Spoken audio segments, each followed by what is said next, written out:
మాకిచ్చినటువంటి శాఖల మీద సుదీర్ఘంగా రివ్యూలు చేస్తున్నాం. నేను ఇది 6వసారి ఎమ్మెల్యేను, 2వసారి మంత్రిని. ఎన్నో ప్రభుత్వాలను చూశాను, ఎన్నో ముఖ్యమంత్రులను చూశాను.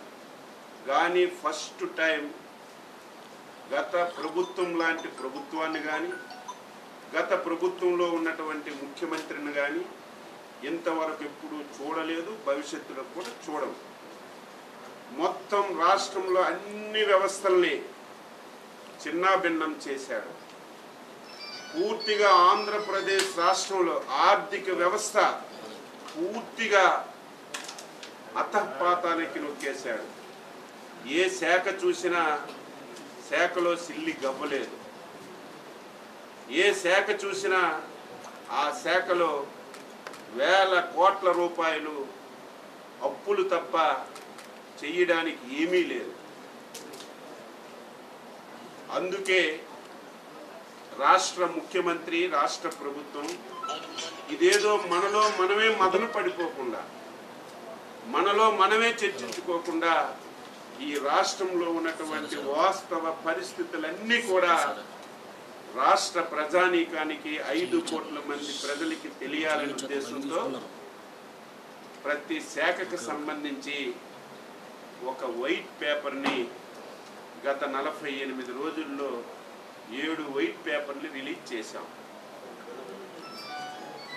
గత ప్రభుత్వం ఆ వ్యవస్థల్ని ఏ రకంగా నాశనం చేశారు, ఆర్థికంగా ఆ శాఖలో ఎటువంటి ఇబ్బందులు క్రియేట్ చేశారు, ఈ రాష్ట్రంలో సహజ సంపదని ఏ విధంగా దోచుకున్నారు, ఈ రాష్ట్రంలో ఇబ్బడి ముబ్బడిగా అందింది అందినట్టుగా, దక్కింది దక్కినట్టుగా ఆస్తులన్నీ తాకట్టు పెట్టి దాదాపుగా 12 లక్షల కోట్ల రూపాయలు అప్పులు ఏ విధంగా చేశారో స్పష్టంగా ప్రజానీకానికి తెలియచేయాలని వైట్ పేపర్లు ఇచ్చిన విషయాన్ని కూడా ఈ సందర్భంగా గుర్తు చేస్తున్నాను.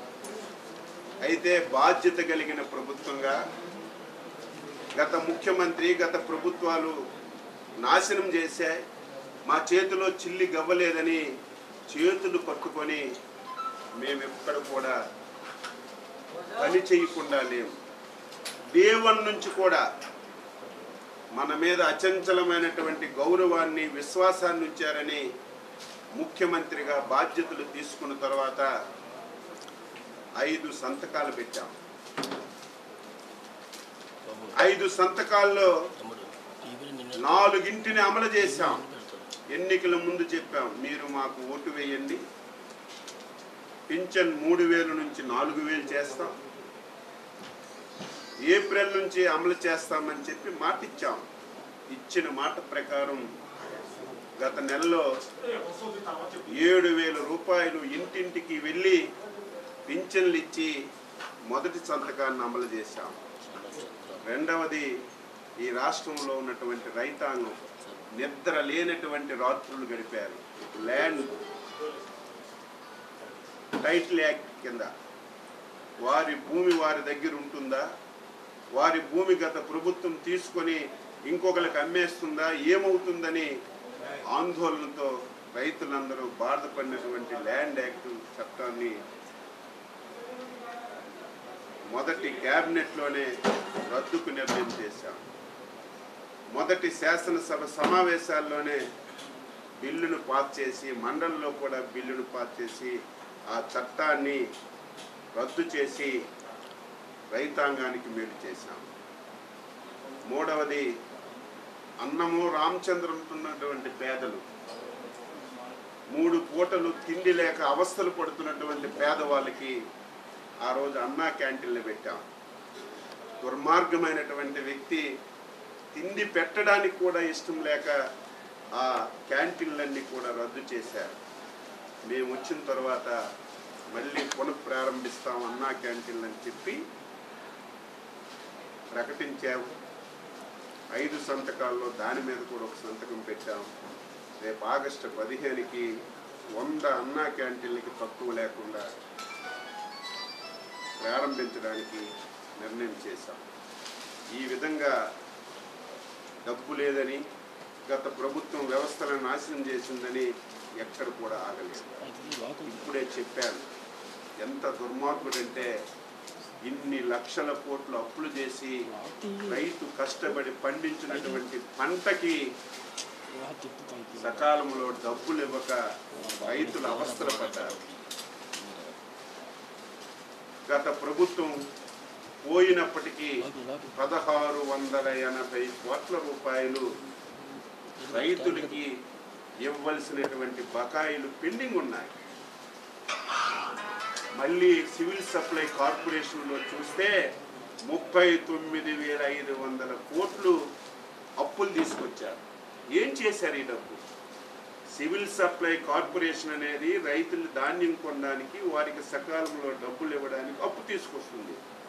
కానీ ఆ కార్పొరేషన్ ద్వారా అప్పు తెచ్చి ఇతర కార్యక్రమాల మీద ఖర్చు పెట్టి అవినీతి చేసుకున్నారు తప్ప రైతులకి ఇవ్వలేదు.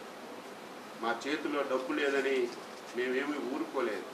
ముఖ్యమంత్రి గారు వెంటనే ఆదేశాలు ఇచ్చి, గ్యారంటీ ఇచ్చి నాబార్డు నుంచి 1000 కోట్ల రూపాయలు తీసుకొని ఈ రాష్ట్రంలో ఉన్నటువంటి రైతుల బకాయిల్ని అప్పుల కింద తీర్చవలసినటువంటి అవసరం వచ్చింది. తీర్చామని చెప్పి తెలియజేస్తున్నాను.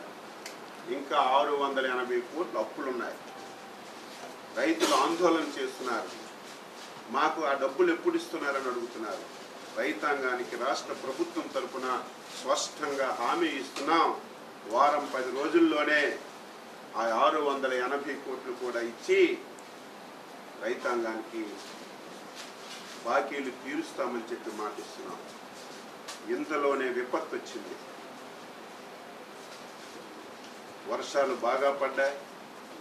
గోదావరి నది ఉప్పొంగింది. దానివల్ల అటు వెస్ట్ గోదావరి, ఈస్ట్ గోదావరిలో చాలా ప్రాంతాలు ముంపుకు గురయ్యాయి. చాలా గ్రామాలు ముంపుకు గురై ప్రజలు చాలా అవస్థలు పడుతున్నారు.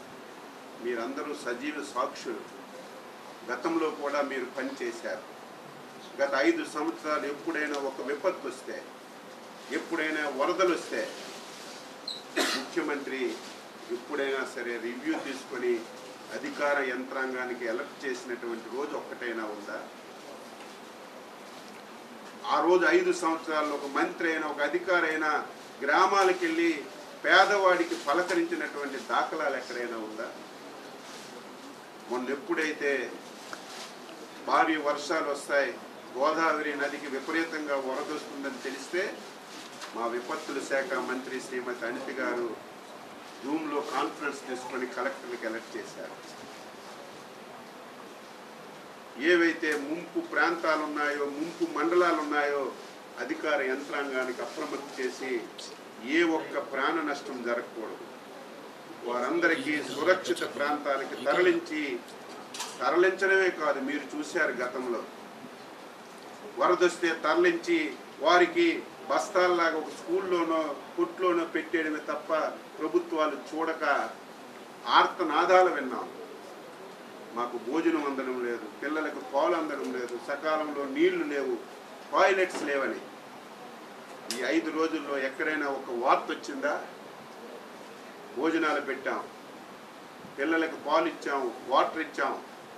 వాళ్ళు మళ్ళీ నార్మల్గా వచ్చి ఇంటికి వెళ్ళేసరికి 3,000 రూపాయలు పరిహారం కూడా ఇచ్చి వాళ్ళందరికీ న్యాయం చేశాం. ఈరోజు ఈరోజు ఈ 2-3 జిల్లాలు తిరుగుతుంటే గత ప్రభుత్వం పాపాల వల్ల ఏవైతే పురాతనమైనటువంటి కాలువలు ఉన్నాయో, గెడ్డలు ఉన్నాయో 5 సంవత్సరాలు గాలికి వదిలేశారు. కనీస స్థాయిలో మెయింటెనెన్స్ చేయలేదు. కనీసం ఒక తట్టిడు మట్టి తీసి ఆ కాలువలో ఉన్నటువంటి అడ్డు కూడా తీయకపోవడం వల్ల నిన్న వచ్చినటువంటి వరదలకి ఆ కాలువలు పొంగి 1000 ఎకరాలు రైతు పెట్టినటువంటి పంట పూర్తిగా నాశనం అయిపోయింది.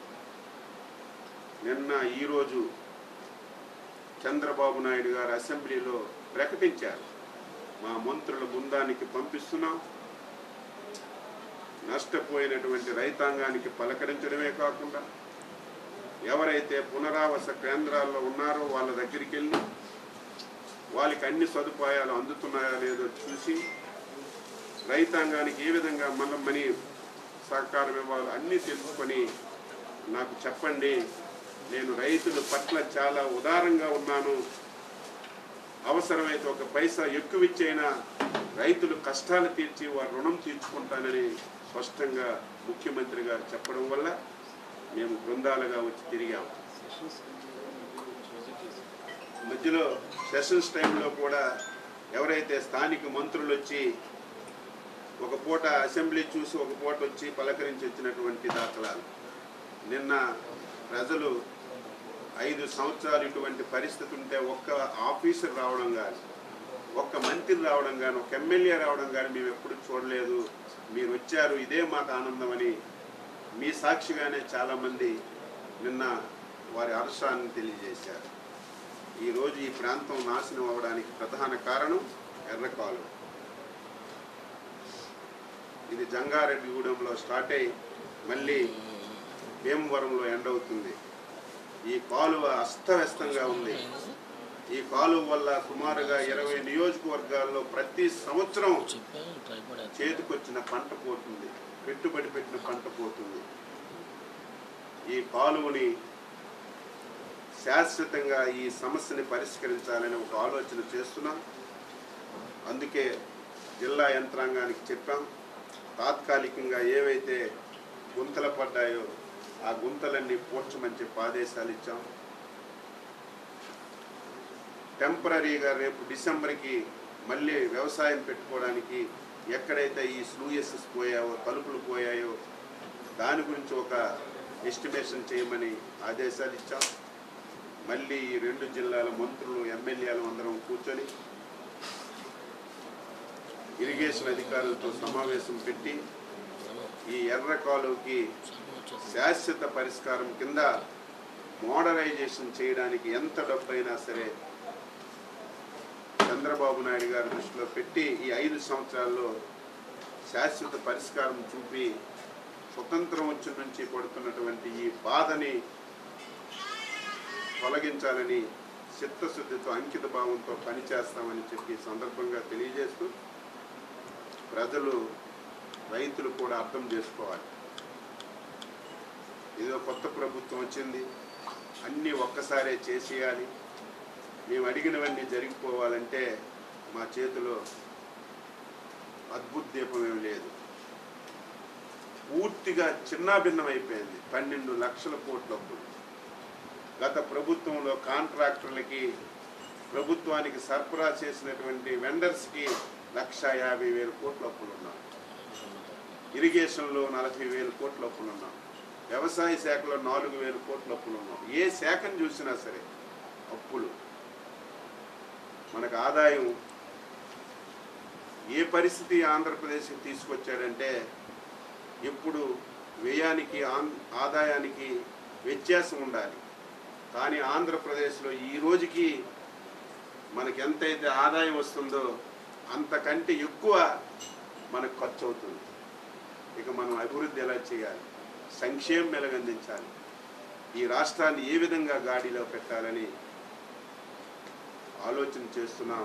చంద్రబాబు నాయుడికి ఒక దృఢమైనటువంటి సంకల్పం ఉంది, అపారమైనటువంటి అనుభవం ఉంది. ఈ రెండింటికి జోడించి మనకి సహకరించినటువంటి ప్రభుత్వం కేంద్రంలో ఉంది కాబట్టి బాధలున్నాయని తప్పించుకోకుండా కష్టపడి పనిచేసే తత్వాన్ని అలవాటు చేసుకుంటాం. సంపద సృష్టించడానికి ప్రయత్నాలు చేస్తాం. కేంద్రం నుంచి సహాయం తీసుకొని కొద్ది రోజుల్లోనే ఆంధ్రప్రదేశ్ ఆర్థిక వ్యవస్థని మళ్ళీ గాడిలో పెట్టి ప్రజలు ఇచ్చినటువంటి విశ్వాసాన్ని, నమ్మకాన్ని ఒమ్ము చేయకుండా అందరి మన్ననలు పొందే విధంగా పరిపాలన అందించడానికి ప్రయత్నం చేస్తాం. కొంత సమయం ఇవ్వండి, కొంత ఓపిక పట్టండి అని ఈ సందర్భంగా ప్రజానీకానికి తెలియజేస్తూ అందరికీ నమస్కారం. సార్, ఎర్రకాల ఉద్యుత్కి కంసాలపాలెం మాధవరం బ్రిడ్జి కొట్టుకుపోయింది సార్. అది గత కాలం నుంచి కూడా 2 ఎమ్మెల్యేలు గుంతులు వాటాలు వేసుకుంటా దాన్ని పట్టించుకోకుండా వదిలేశారు సార్. దాని మీద పరిష్కార మార్గాన్ని ఏమైనా చూపించారు? అదే చెప్పాను. ఇప్పుడు ఏవైతే 3 బ్రీచెస్ పడ్డాయి, ఇమీడియట్గా బ్రీచెస్ క్లోజ్ చేయమని చెప్తాను. ఏవైతే ఇప్పుడు నువ్వు చెప్పావో బ్రిడ్జెస్ ఇవన్నీ ఎస్టిమేషన్స్ వేసి ప్రభుత్వానికి పంపించమని చెప్పాం. ఇప్పటికిప్పుడు ఆ బ్రిడ్జిలు కట్టాలంటే జరిగిన పని కాదు, దానికి ఒక సీజన్ ఉంటుంది. రేపు మళ్ళీ మనం జనవరి ఫిబ్రవరిలోనే కట్టాలి తప్ప ఇప్పుడు కట్టలేము. దానికి కూడా ఒక 10-15 కోట్లు అవసరం అవుతుంది. అది కూడా ఎస్టిమేషన్స్ వేయమని కలెక్టర్ గారికి ఇరిగేషన్ అధికారులకు చెప్పాం. ఆ ఎస్టిమేషన్ వేసి పంపిస్తే రేపు డిసెంబర్కి శాంక్షన్ చేసి రేపు జనవరిలో పనులు ప్రారంభించి వచ్చే సీజన్కి ఆ సమస్య లేకుండా పరిష్కారం చేస్తాం. మూడవది శాశ్వత పరిష్కారం కింద మొత్తం ఎంటైర్ ఎర్రకాలువ సిస్టాన్ని మోడరైజేషన్ చేయడానికి ముఖ్యమంత్రి గారి సహాయంతో శాశ్వత పరిష్కారానికి కూడా ప్రయత్నం చేస్తాం.